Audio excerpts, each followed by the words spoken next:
Yeah, so you have heard Morten, the political leader of Radikale Venstre, just give an opening address.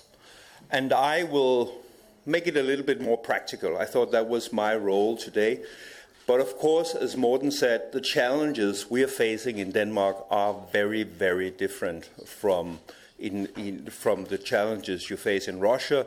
It's a smaller country. It's a country that has been in a stable political structure for a very long time. So the challenges are simply smaller. But at least the issues you will hear me talk about, you will be able to see in parallel to what you're used to.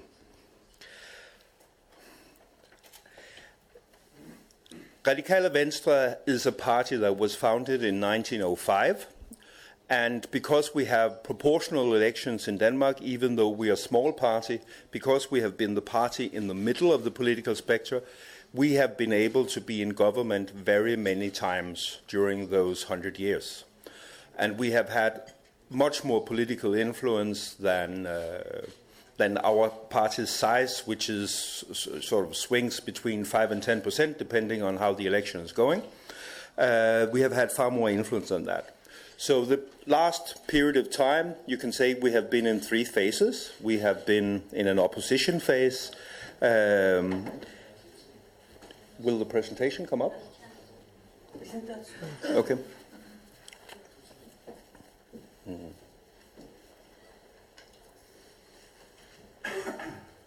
Yeah, very sorry. 1 minute, please.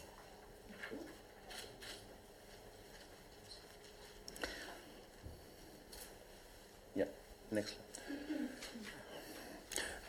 Yeah, go on to the next one. So basically, we have been in 3 phases. We have been in... when I came on, we started defining a new strategy, and that ran into 2000 election when we had a very good result and came into government. We participated in government, and now we are in opposition again from 2015. So I have chosen to, as a start of my presentation, to just pinpoint some of the topics that we are focusing on in these 3 phases. The first phase was the phase from 2009 to 2011. And even though the Danish economy, compared to other countries, are very good, we did actually lose a lot of jobs during the financial crisis. Our economy was too dependent on construction, like yours has been too dependent on resources, and that resulted in a lot of job losses. So what is the political, social liberal priority in this kind of situation? It is be honest. Be willing to do the things you need in order to address those kind of political situation. In Denmark, the honesty was, for example, we went too early on pension, so we had to raise the effective retirement age. That was a principle of honesty. Then, of course, you have the traditional social liberal agendas, like the previous speaker talked about, showing your values in the practical policies you're choosing. In Denmark, the topic that was the hottest in that period of time was how do we treat foreigners who are in this country. The government wanted to tighten the rules for being able to get your spouse to come to Denmark and live with you. So that was one of the political agendas that we took up as traditional civil liberty discussions. The environment for all countries, as Graham Watson from ALDE said, it is a key issue to get that agenda going. In that period of time for Denmark, the matter was how do we raise the targets? How do we raise the level of ambition for a society? And the target we formulated for Denmark to be an emission-free country by 2050, emission neutral, was clearly the most ambitious target at that time chosen by any country in the world. And within education, just the fact that again, as Graham said, the labor market all over the world is very dependent on these changes in the competitive economy. And we know from the last crisis, the oil crisis we had in the 70s, that if you not educate people to the needs of the labor market, that you will get big youth unemployment, you will get big social issues. So again, our agenda was, how do we address that rapidly? Then we came into government, and we did all these measures, and it was very evident that some of the measures were highly unpopular, especially tightening the unemployment support.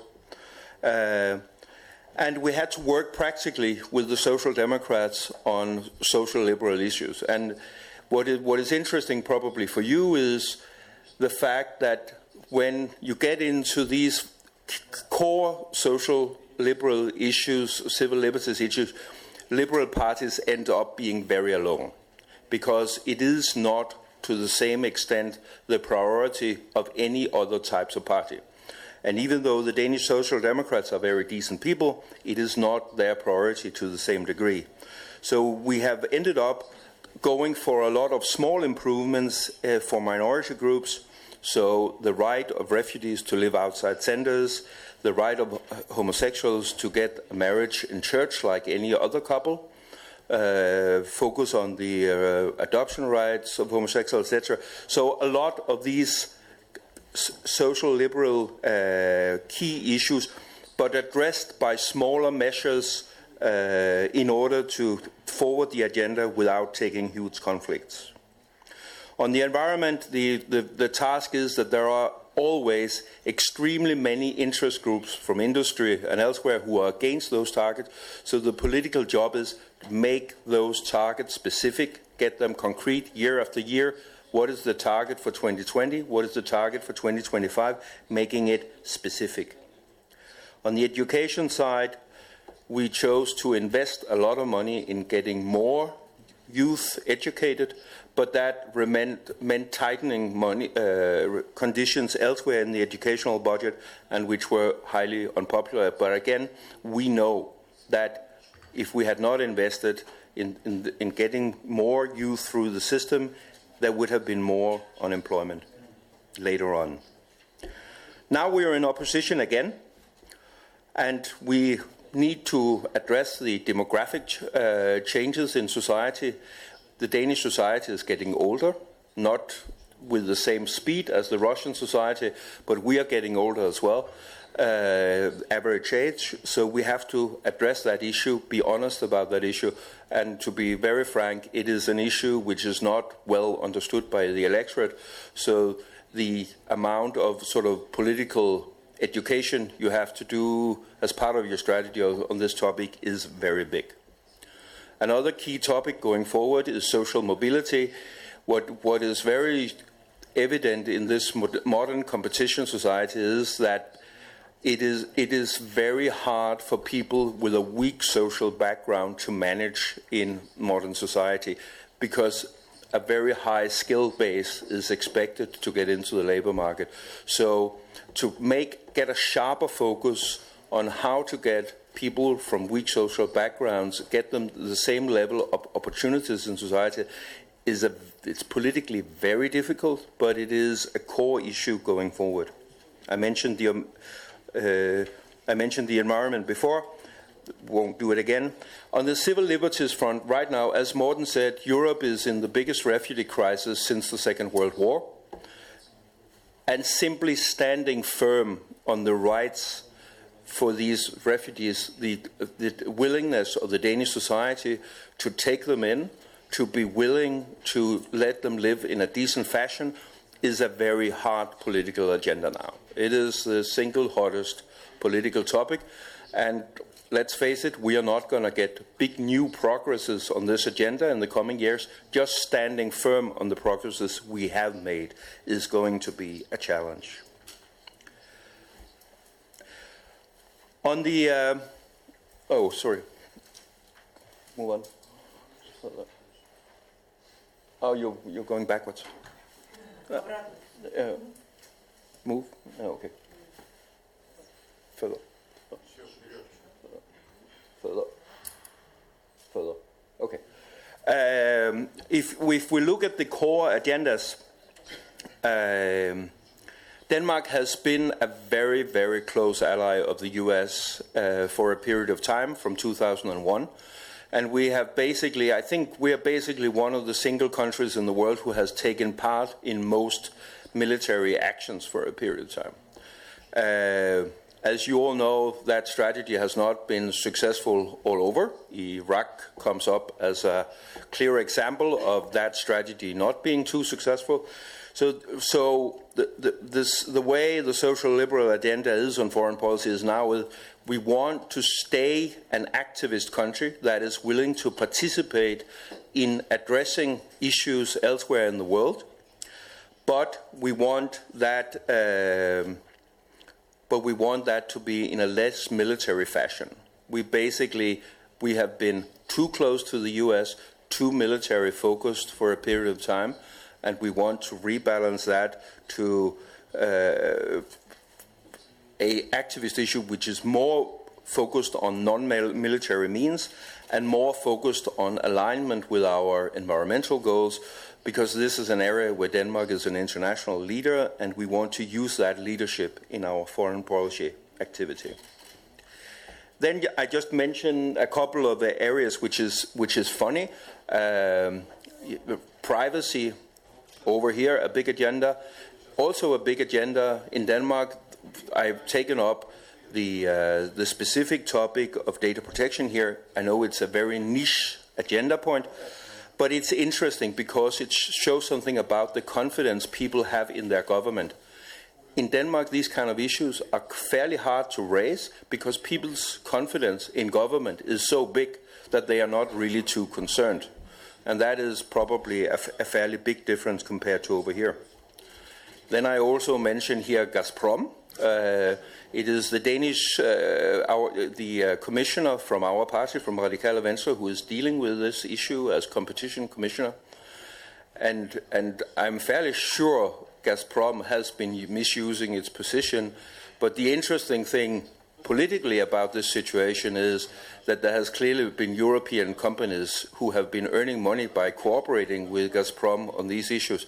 So even though I am fairly confident you can make claims against Gazprom, you should also be willing to make claims to the European companies that has actually been helping Gazprom to get into that position. Next, please. How do we deal with globalization when you have this very expensive social democrat welfare state we have in the Scandinavian countries? Because we are paying a lot of taxes. So tax percentage in Denmark all over is around 47%. That is the share of the economic output that is spent on taxes. How do you deal with that? And the issues we are facing is that we have to make the rules harder and harder all the time to stay competitive. So we are tightening our unemployment support, and we are tightening the way we manage the public sector to become more like the way you manage a private sector. And the social liberal issues related to this is, do we sometimes tighten too much that we do not take care of weaker people who do not fit into this kind of structure, this more competitive structure? So this is clearly an agenda that is coming up on the list of focus points in Radikale Venstre. Next, please. Longer term, basically, we right now see a fight between the political right wing, and on the other hand, there is a curious alliance between the political open part of the left side and then some parts of the business life, because business life needs country to be open in order to do business. So the funny structural situation is that you have traditional right focus on nationalistic agendas. They want to keep each country culturally coherent in a sort of narrow fashion. And that is an agenda we fight all the way. And the funny position we're in as social liberals is that we are the only part of that alliance that go all the way. Because you have business life who are willing to fight for open society, but they have other parts of this cultural openness agenda that they do not really care about. And you have a left side of the political spectrum which for ideological reasons are interested in open society, but they don't really like to be allies with business.